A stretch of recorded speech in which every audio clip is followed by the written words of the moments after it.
for you to get back, 'cause everything's all better.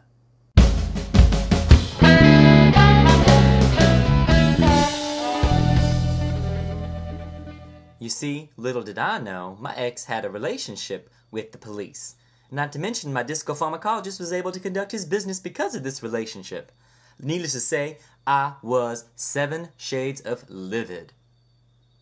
Anyhow, after I dropped off Samantha, I got on the highway on the way to the cabin. And of course, I had to make a stop for some petrol. I got some snacks and I had to powder my nose a little bit. That was my first mistake. You see, I should have let that little grease monkey attendant fill the tank, but I was in such a huff, so I just did it my damn self. Besides, I didn't want him looking in my trunk. Well, I mean, he was a hottie, but I still had no time. Anyway, of course, if I had had the time, he could have checked my oil and put his junk in my trunk, if you know what I mean. But I digress. Anyway, well, I got back on the road and I put on some music and was just enjoying the travels. You see, back at my house, Samantha Meadowlawn had just started to relax when my second mistake occurred. But I'll get to that. Let me tell you about the first mistake. Well, actually, it's my third or fourth at this point, because I shouldn't have got involved no-how with Samantha Meadowlawn's Mormons in the first place. But anyway, my ex decides to call the house, and Miss Samantha Meadowlawn answers the phone. And the conversation, I imagine, goes something like this. Snow Marquette's residence. This is Samantha Meadowlawn speaking. How may I help you? Samantha, is Snow there? No, I'm sorry. She's not here at the moment. Samantha, this is Eric. Where's Snow? Oh, hi, Eric. How are you?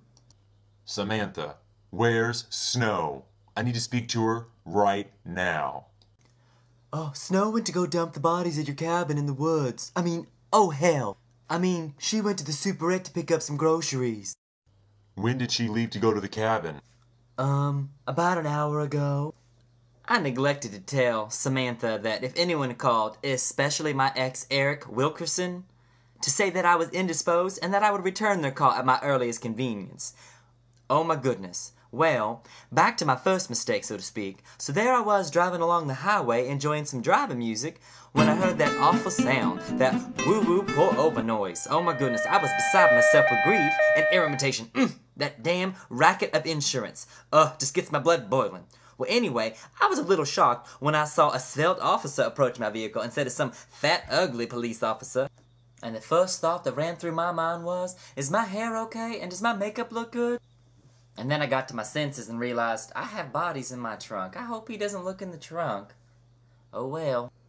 Now, of course, he came up to the window and tapped on it with his little flashlight, and he had this enormous nightstick, if you will, almost pointing at me in the window. So I just kind of rolled down the window real gently like, and I looked up and says, "Good afternoon, officer. Officer Bronze, it is. How can I help you?" Do you know why I pulled you over?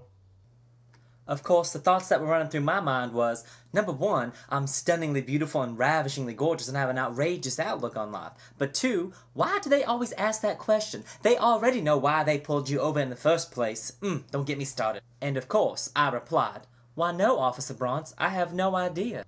You left your gas cap open. Oh, I'm sorry, Officer Bronze. I had just left the filling station just a little bit back a ways. Is that so? I apologize. I'll fix it right now. And then Officer Bronze said those words that no one ever wants to hear. I'm gonna need to see your license and registration. So I reached in the glove box and grabbed the papers and handed them to Officer Bronze. These are your HIV negative papers. Are you trying to pull something over on Officer of the Law? Oh no, Officer Bronze. I have the utmost respect for the law enforcement agency in the United States government. Is that so? I would never do such a thing. And of course, you know, when an officer says, "Is that so?" he means he wants to hog-tie you and fuck you silly. And Officer Bronze uttered 6 words I never ever want to hear again. Please step out of the vehicle. I'll be happy to oblige you, Officer Bronze. Just please, call me Snow. Well, Snow, I'm gonna need you to open the trunk of that vehicle there. Oh my goodness, sugar, I had gotten tangled in a web that I hadn't even woven. Oh my goodness. Well, well, what have we got here? A trunk full of dead Colombian drug lords. Somebody pay high for this kind of information.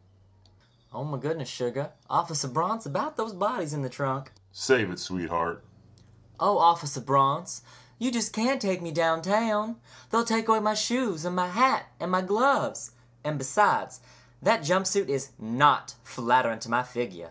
Oh, I'm not taking you downtown. You're going to the cabin like you had planned. Eric's already on his way there right now. So get back in your car and drive to the cabin like you planned. I'm going to be right behind you, so no funny business.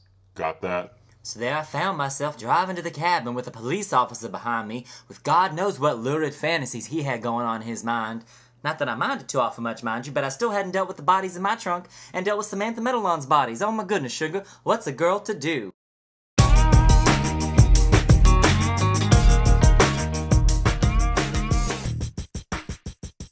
Eric, I thought you said Snow was going to be here. Didn't you call Officer Bronze and tell him? Hold your horses, Disco. No need to get in a rush. We know she's coming here to drop the bodies off, so just chill. Eric, what are you going to do when Snow gets here? You know, Disco, I hadn't thought about it too awful much. I'm not real sure. Don't let your feelings make you stupid, Eric. There's a lot of money riding on this.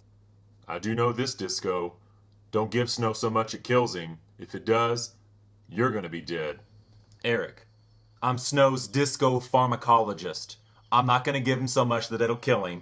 Just knock him out for a couple of hours. I know how much he takes and how much to give him. Don't you worry about that. I got it covered. You just make sure you're good and ready, Eric. You got that? I'm not gonna lie to you, Disco. I still got deep feelings for him, even after everything. I don't want to talk about it. Eric, about Snow and I. Disco, I'm gonna get up and walk away and pretend like you didn't even start to say something stupid. Just keep your mouth shut, you hear me? Be ready to flip the script if things go south. Whatever, Disco. I'll be inside if you need me. I just get a bad feeling something's gonna go real wrong, real quick.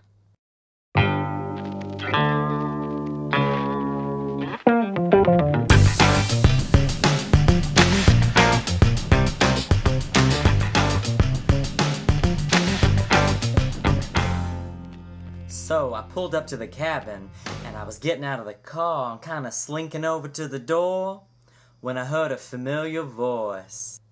Where are you slinking off to, Snow? Oh my goodness, sugar, you scared the life out of me. Sakes alive. What are you doing here, Disco? Funny. I was going to ask you the same thing, Snow. So what are you doing here?